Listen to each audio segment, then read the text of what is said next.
Welcome to Indian Tech Icon Spotlight, where we celebrate leaders driving meaningful change in the world of technology.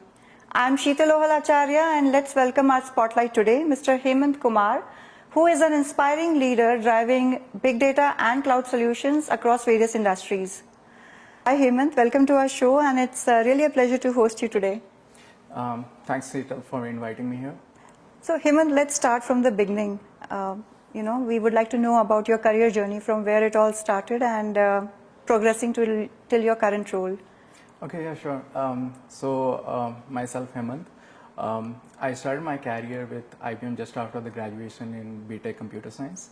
I was hired in the Bangalore location in India as a software engineer. Initially, I was given profile as a Java developer. I worked for a couple of clients, like in the banking domain, Citi. There was a British Petroleum too. It was a UK client, and my profile was basically on developing a system in Java for them in microservices. So I worked there for 3 years in Bangalore, and so after that, big data was booming in year 2015, 16, around that. And I kind of knew that now the technology is shifting toward the data, and the data is the more it's kind of the money for the clients, right? So I started my training into the big data. I looked into a couple of options when I was in IBM. IBM had its own tool, if you know, the IBM Big Insight, HD Insight. The IBM is known for its mainframe system too. Mm-hmm. So I started my training into the free software which IBM was providing, and that's how I got into the big data. Mm-hmm. So I was looking for a couple of clients in IBM only where I can sharpen my skill in big data, and I got one of the client Unilever. We were working for a product for Unilever where they go for the promotion, what kind of the promotion they want to apply for their products, right? So I worked there for around an year, and then I thought of exploring outside IBM, and that's how I got PwC India. So I was interviewed there. They selected me in the Kolkata location, which is close to my home place. So I worked there for 3-4 months, and after working there for 3-4 months, there was a requirement which came from PwC Canada, and they asked me they interviewed me for Kolkata location, Bangalore location, and that's how they selected me, and I came to Canada in 2019. Mm-hmm. Wonderful. And now you're with RBC. Now I'm with RBC. So wonderful. Yeah. So it's kind of long journey in the technology field, and also I worked for 4 or 5 companies during that period. Mm-hmm. So quite a lot of experience. Hemant, thanks for sharing that journey with us. Now let's talk a bit about your current profile. What does a normal workday looks like for you? What are your roles and responsibilities? So currently I'm as a associate director at RBC. I'm working in capital market. Currently I'm working for one of the as a trading solution for FINRA. If you don't know about the FINRA, it's kind of regulatory for the reporting mm-hmm. side, and what our job is to maintain create and maintain a kind of data pipeline which consume the trading data, and at the end of the day it creates reports mm-hmm. which we submit it to the FINRA by the end of the day. So it has to be since it is for the audit, it has to be processed throughout the day and then submitted to FINRA. We have a SLA-driven regulatory reporting. Mm-hmm. So yeah, so my profile is architecting the solution for it, connecting with the client, getting the requirements, and also at the same time looking for something mentoring the juniors engineers, and also at the same time looking for in the organization what can we do better. Mm-hmm. Every now and then we see the technology is evolving, what can we implement it to RBC which can separate it from its competitor, mm-hmm. So yeah. Yeah, that's wonderful to know. So, what are the key challenges do you usually face when implementing these smart solutions? Talking about like cloud and big data. The challenge in the sense it would be basically like if you work in a banking solution, banking like as an organization, it comes with a lot of restrictions, right? Like you can't do this. You like even to implement going for like public cloud, it takes a lots of approval coming into from the security point of view, right? Like if something gets breached, if the data is breached, like we have to think throughout like the data journey, like if it is not being if it is like secured, like bulletproof from end to end, right? So we have to like look from that point of view. So architecting the solution would be a kind of like you have to think through the different product, what could be the best suited for your job, right? So that's one of the thing I can think of.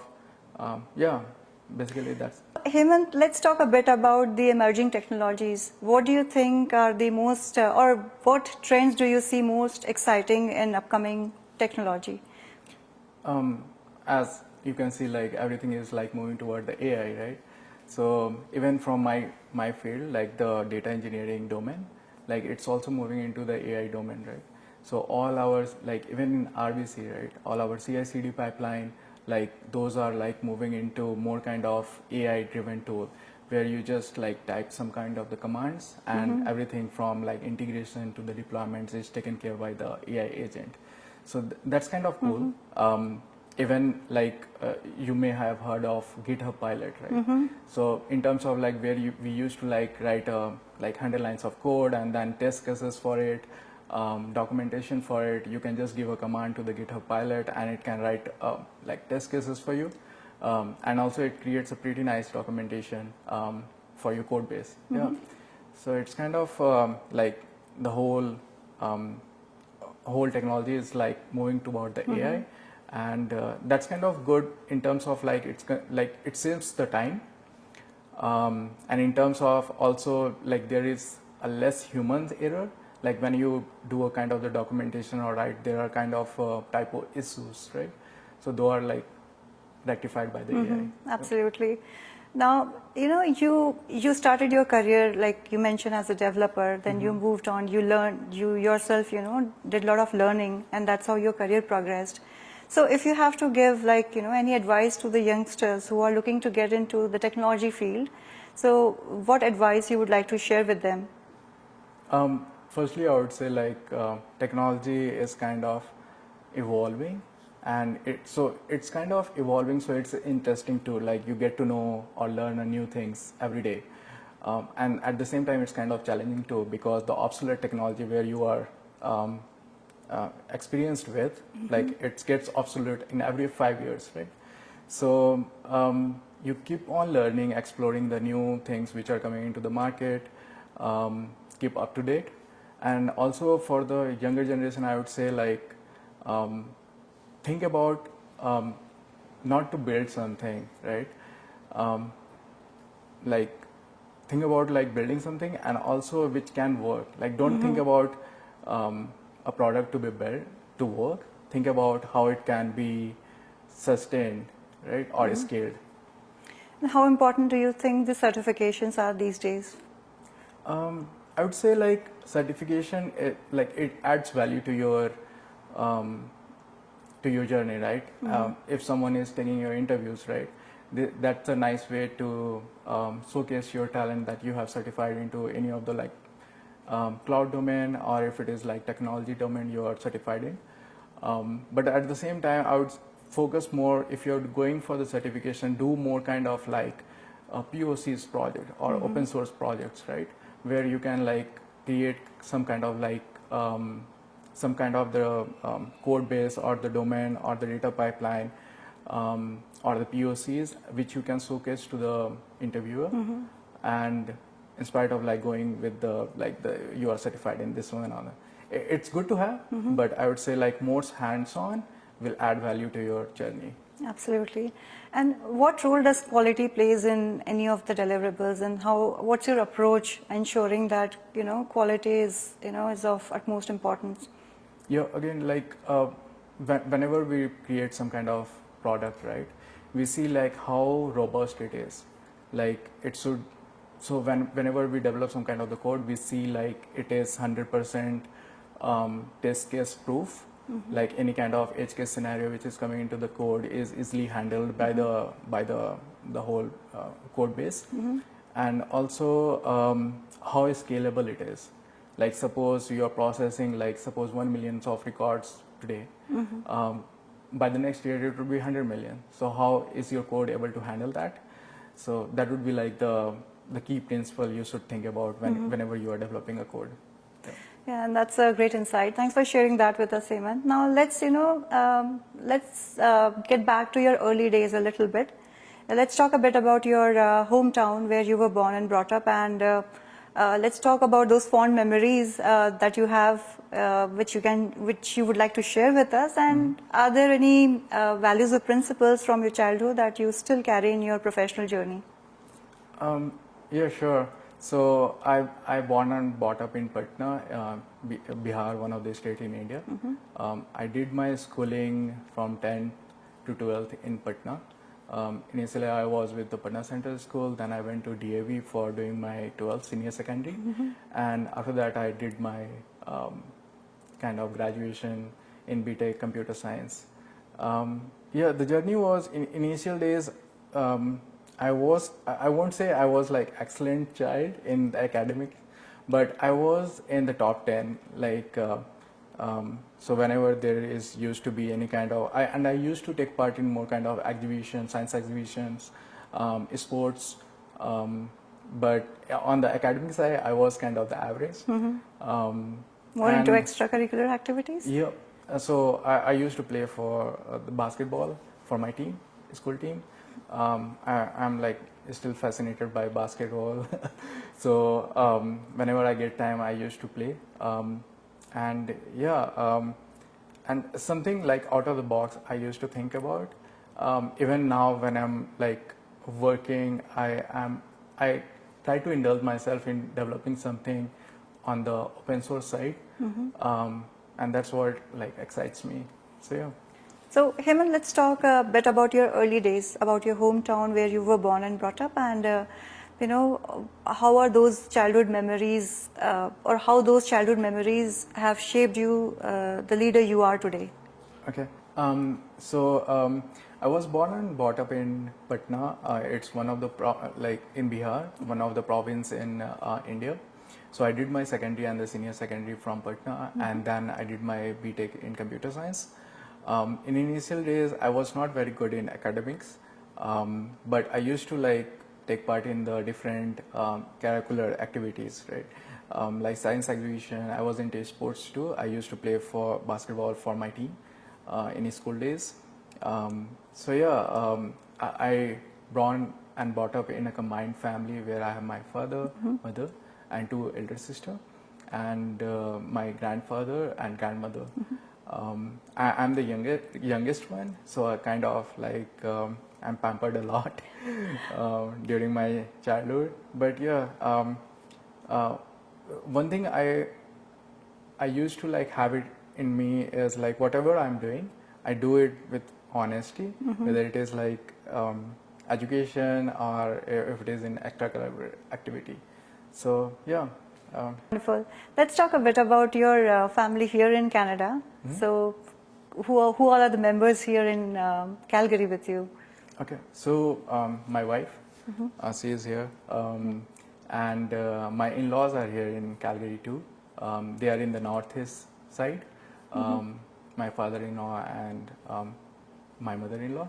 I have like brother-in-law too. He's doing education in Toronto. Nice. So yeah. Wonderful. And if I ask you, like, how did you first, met your wife? Was it a love marriage or it was an arranged marriage? It's a love marriage. Love come arrange, I would say. So it happened by a chance. Like I came here in 2019, and at 2021 COVID started, right? Yeah. So it's kind of very lonely in Toronto. So we made a group in Facebook for like-minded people who wanted to go for the hiking. So we made a group of like 19, 20 people, and that's how I met my wife.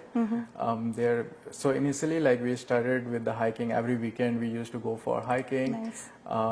And then it gradually moved into like date and and that's Wonderful. how I met my wife. And after like dating for 2 years, we thought of like, okay, now it's the time to move into like next phase of the life. We informed our parents, and then we moved to India and got married. So, Hemant, I know your wife is also working and you also have a demanding role. So, how do you both unwind yourself after a busy week? So usually we try to find some time during the week too, in the evening. We go for a walk or something, or watch a movie together. On the weekends, like we have a group of friends here in Calgary too. We call them from Toronto when we moved. Oh, wow. So they are in southeast side.